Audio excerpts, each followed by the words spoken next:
Quais os processos de modelagem para uma escultura de grande porte como esta? Quais são as 10 etapas mais importantes para não ter tantas avarias e tantos desafios? Eu sou a Norma Vilar, artista plástica, e eu preparei essa videoaula para a gente estudar todo este processo. E essa aqui é a Frida, minha gatinha, tá? Ela quer participar dessa videoaula hoje. E Frida. Verdade, gente, é que é assim. Modelar e esculpir uma figura humana mudaram muito pouco nos últimos milênios. É claro que ferramentas melhoraram, os materiais, agora já tem mais disponível, já tem uma massa cerâmica preparada, por exemplo, uma escultura para ela não ter tanta retração, já vem preparada com chamote e outros componentes. Essas argilas elas foram modificadas, mas no geral as habilidades necessárias predominaram as mesmas para fazer um tipo de trabalho assim. Tá? Então, preparei com muito carinho essa videoaula, pensando em compartilhar qual é o meu processo. Não quer dizer que é uma regra, tem que ser feito assim. Eu vou explicar qual método que eu utilizei para fazer este trabalho. Um escultor ceramista, ele precisa de um senso de observação, conhecimentos da anatomia e um nível de destreza manual, que é a prática, que você vai conseguindo com a prática. Iremos ver 10 passos que eu usei para desenvolver uma escultura assim. Então, sobre os materiais e ferramentas, as proporções, a construção a partir de formas geométricas, estruturas, a modelagem dos membros estendidos e a simetria, a proteção dessa massa cerâmica durante o processo, parte de posições, articulações, o movimento e a união dos membros, a parte de ocagem, uma peça assim de grande porte, circulação dos gases, o acabamento e finalmente a parte de secagem, a parte de retração, o armazenamento e o acompanhamento dessa secagem, principalmente durante os primeiros 15 dias. Sobre os materiais e ferramentas. As ferramentas usadas para modelar, para fazer uma escultura, por exemplo, as argilas, elas mudaram muito pouco, desde quando Michelangelo estudava a maquete para fazer o Davi. E eu tô tomando um cafezinho.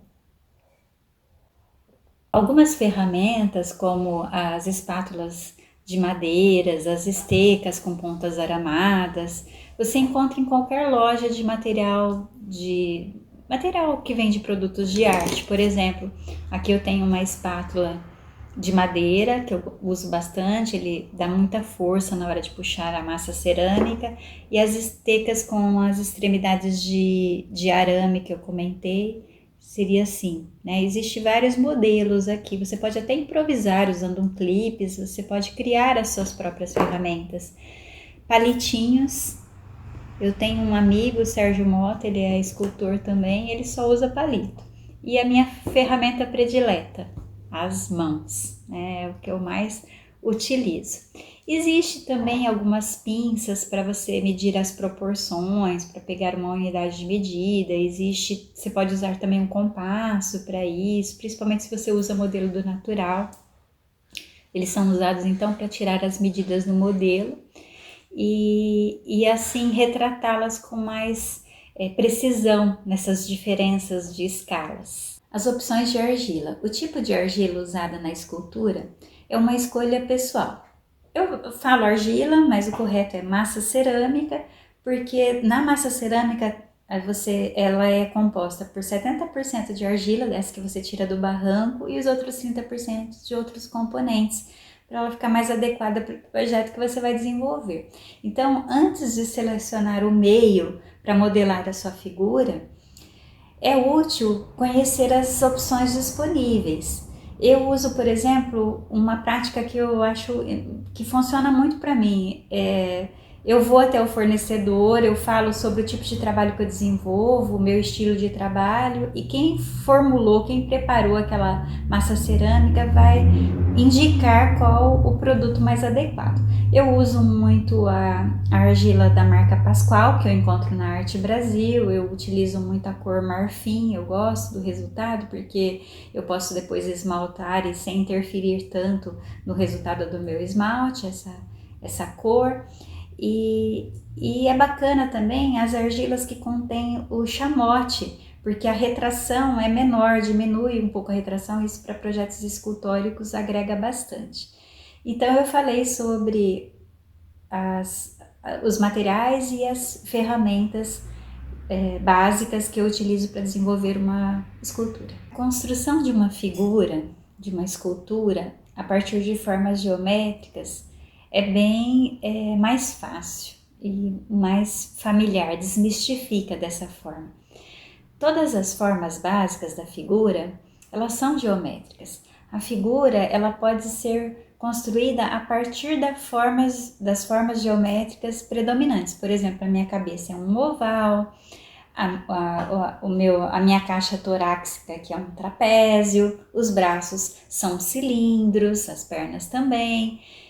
Então, se você começar a observar de uma forma mais estilizada, observando a essência, você vai observar as formas geométricas e isso facilita muito o processo de construção.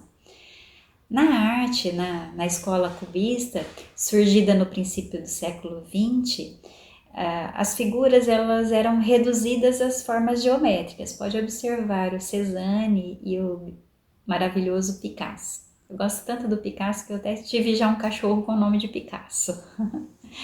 Vou mostrar agora na minha escultura as formas geométricas predominantes. Vamos observar as formas geométricas predominantes nessa escultura.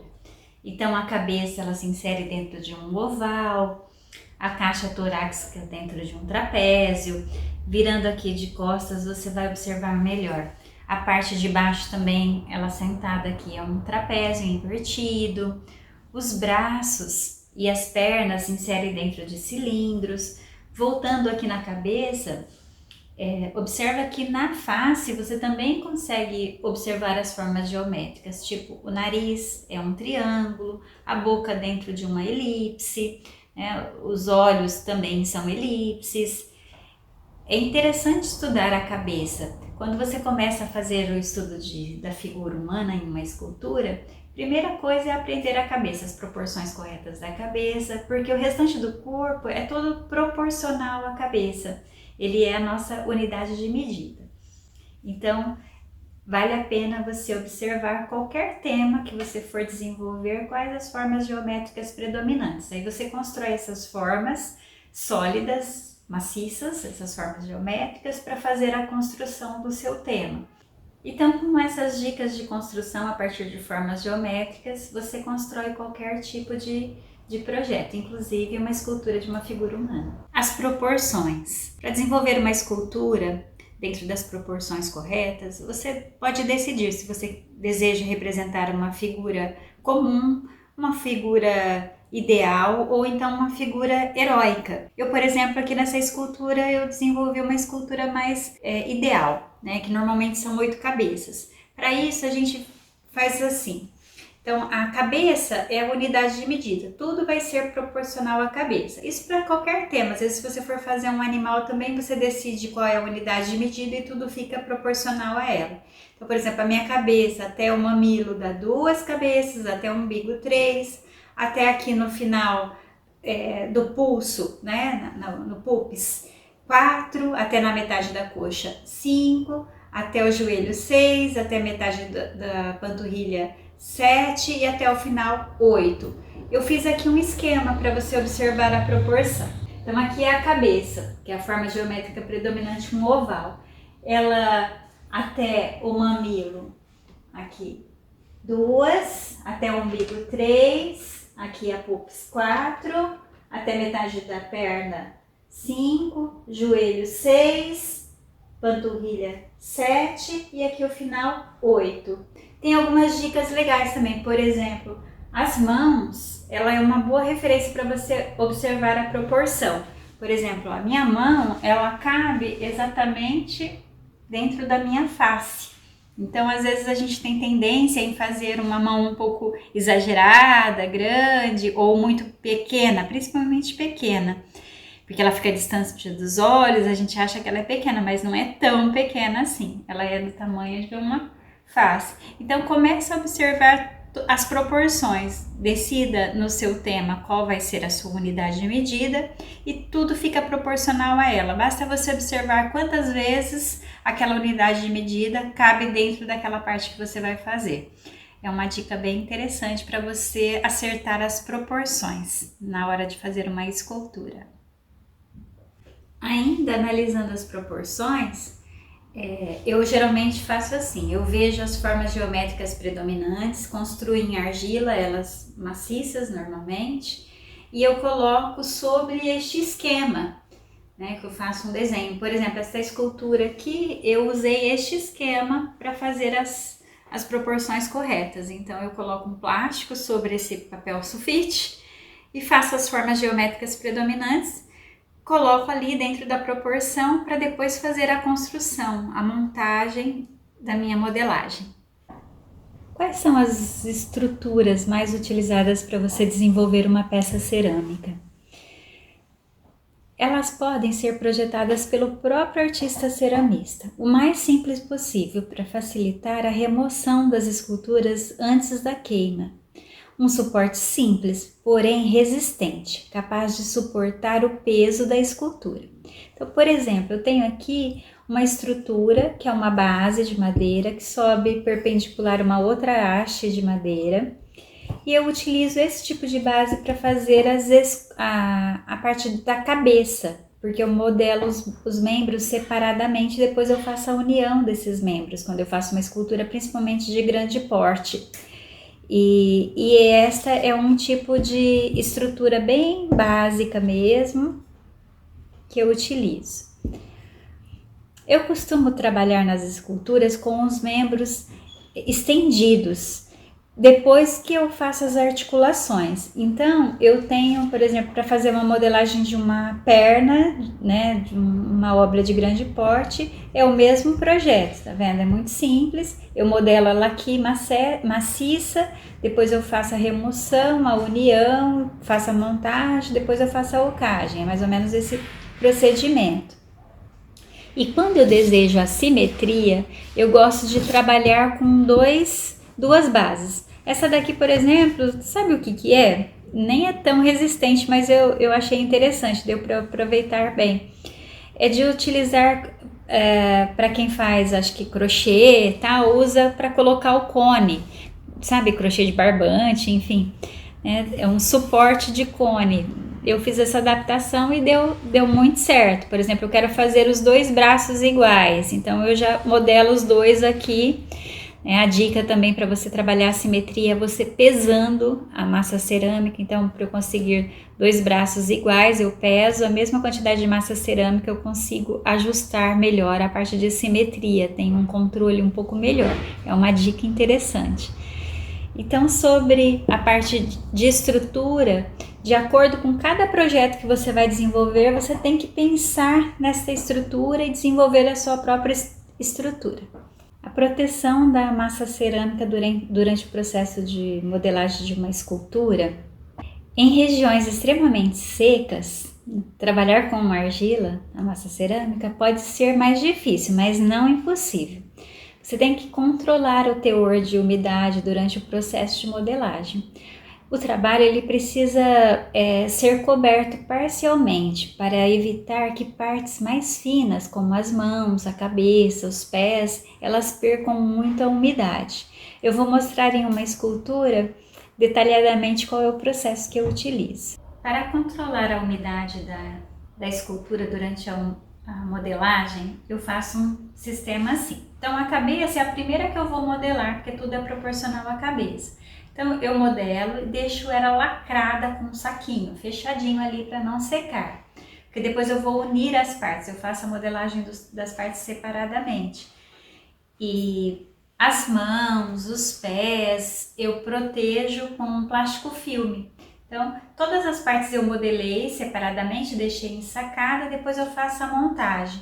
E durante o processo de montagem, essas partes mais delicadas eu deixo protegida com plástico filme para não secar, para controlar esta secagem.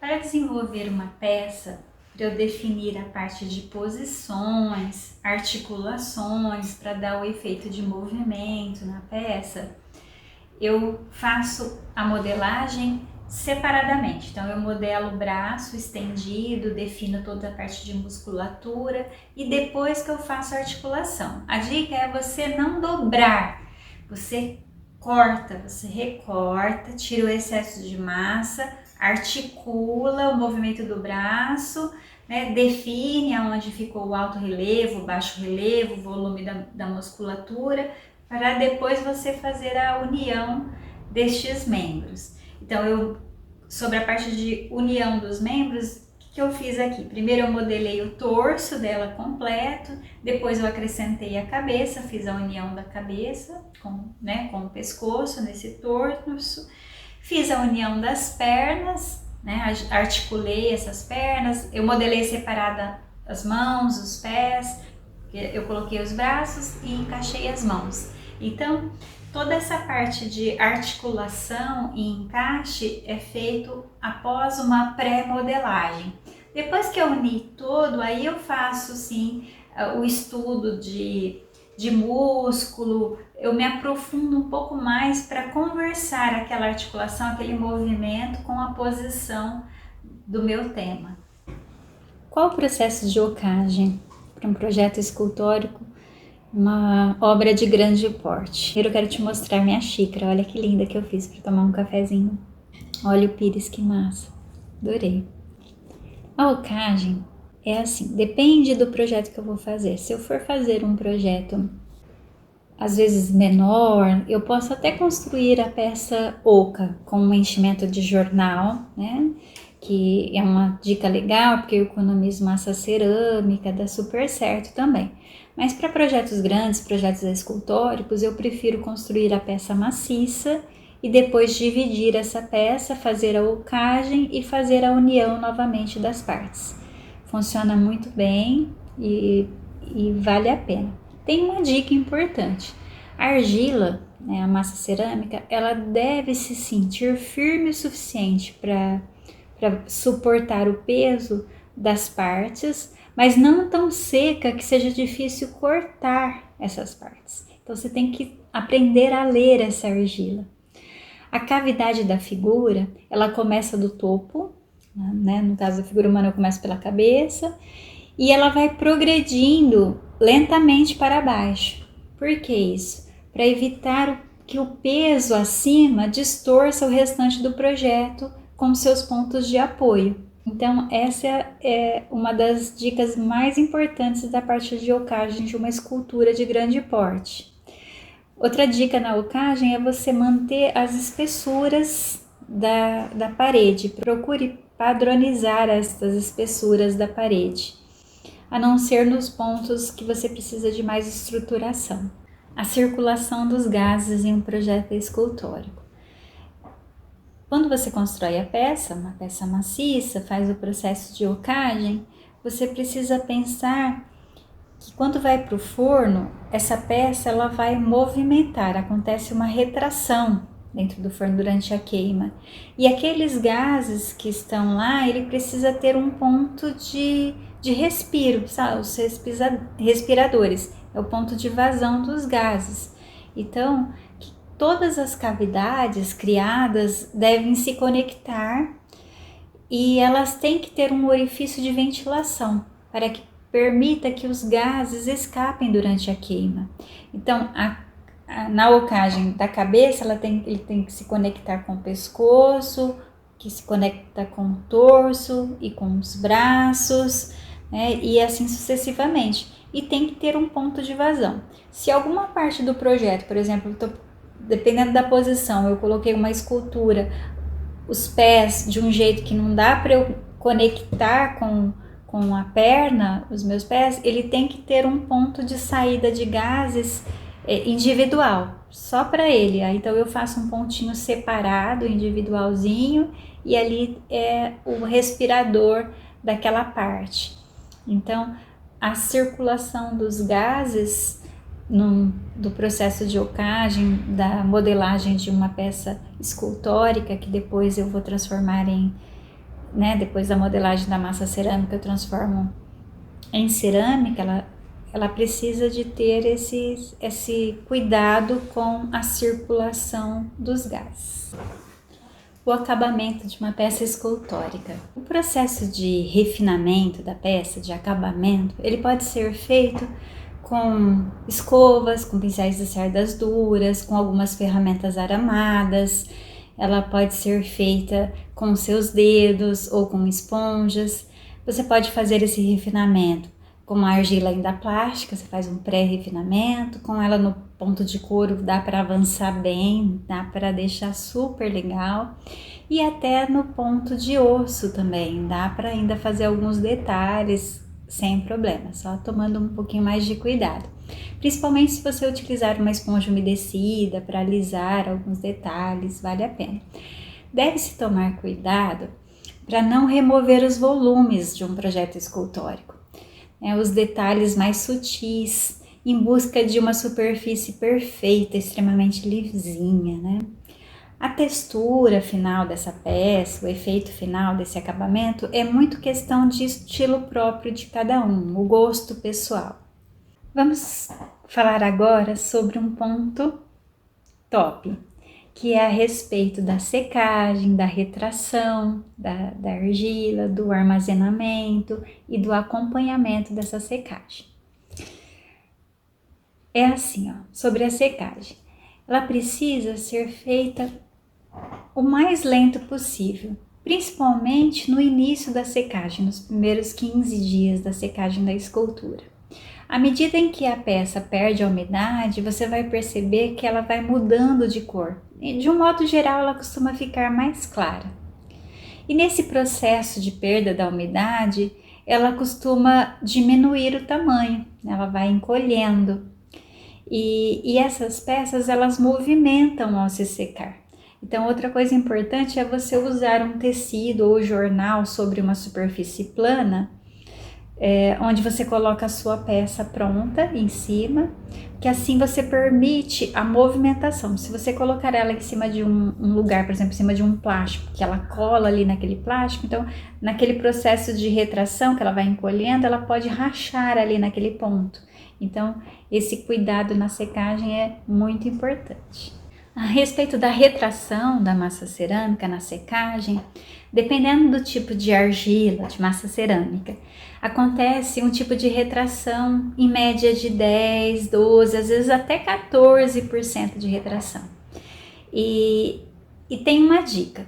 Para quem formula sua própria massa cerâmica, sua argila, a adição do chamote fino, ele contribui bastante para diminuir esse percentual de retração na hora da secagem.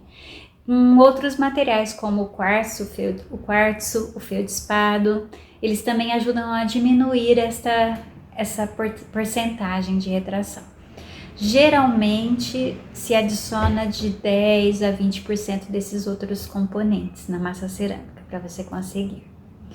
E a respeito do armazenamento e acompanhamento durante o processo de secagem é muito, muito, muito importante. Então, o que eu faço? Eu pego a minha escultura que eu terminei, então nos primeiros 15 dias ela fica coberta com um saquinho, Eu vou lá todos os dias, dou uma olhada, vejo se está tudo bem. Se abriu algum trinquinho, eu vou lá com a barbotina e vou preenchendo aqueles furinhos lá, fechando até cobrir. Eu não mexo, eu não movimento essa peça. Conforme ela vai secando, ela vai mudando de cor. Quando eu percebo que ela entrou no ponto osso, que ela secou, que eu toco, ela não está mais gelada, aí eu tiro esse saquinho e deixo secar. Um projeto escultórico, dependendo da espessura da parede, que no máximo que eu deixo de espessura na parte mais grossa, maciça, às vezes em alguns pontos você precisa estruturar a peça e ela precisa ser mais grossa. O máximo é 5 centímetros. E aí o importante é você esperar secar no tempo correto. Depende muito do clima de cada região. Aqui, por exemplo, eu deixo secar em torno de, no mínimo, 2 meses, tá? Mas o ideal seria 3 meses, para garantir, porque o que acontece? A argila ela vai secando e acaba retendo a umidade ali. E quando ela vai para o forno é onde ela explode, onde dá ruim. Então, o cuidado da secagem, esse acompanhamento na secagem é muito importante. E a forma que você armazena também, aonde você guarda. Então, eu deixo guardadinha num lugar quietinho, num lugar que não bata sol, sabe? Sossegado, que ninguém vai esbarrar na peça. E é isso. Então essa é a dica em relação à parte de secagem, retração, armazenamento e o acompanhamento da secagem de um projeto escultórico. Eu falei para você a respeito dos 10 processos mais importantes na construção de uma peça, de um projeto escultórico. É o processo que eu utilizo, né? Mas aí vai depender de cada um e depende muito de cada projeto específico. O tempo necessário para desenvolver uma escultura varia muito dependendo da experiência, do tamanho da peça, do tempo disponível de cada artista, né? E o tipo de argila também, a massa cerâmica utilizada.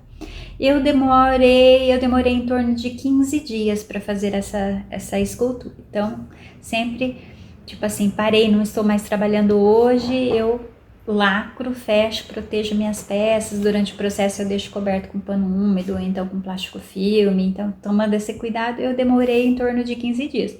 Mas normalmente se demora até mais que 15 dias, vai depender de cada um, tá? Eu demorei também porque este projeto eu fiz para um curso que eu ministro de arte em cerâmica, um curso online. Então, conforme eu precisava gravar, então tem que acertar o ângulo certo para fazer a captação da imagem, então acaba que demorando um pouquinho mais nesse sentido também. Então, ajuda o artista ceramista a se profissionalizar, a gerar receita, a desenvolver projetos autorais. E o meu papel aqui é passar orientações para quem está no estágio inicial, um médio ou um avançado. Expliquei sobre os processos para desenvolver um projeto escultórico e eu usei como tema a figura humana. Nós usamos no curso de formação de arte em cerâmica o tema da figura humana, porque é assim, olha, uma vez você dominado um tema de uma figura humana, qualquer outro assunto, qualquer outro tema parecerá fácil, especialmente no início do processo de aprendizado. Que você pensa, né? Poxa, eu consigo fazer algo complexo como um ser humano, então eu sou capaz de fazer qualquer outro tema. Obrigada por ficarem comigo até aqui. O motivo dessa videoaula foi passar as etapas que eu utilizo no processo de desenvolvimento de um projeto escultórico de grande porte. Muito obrigada!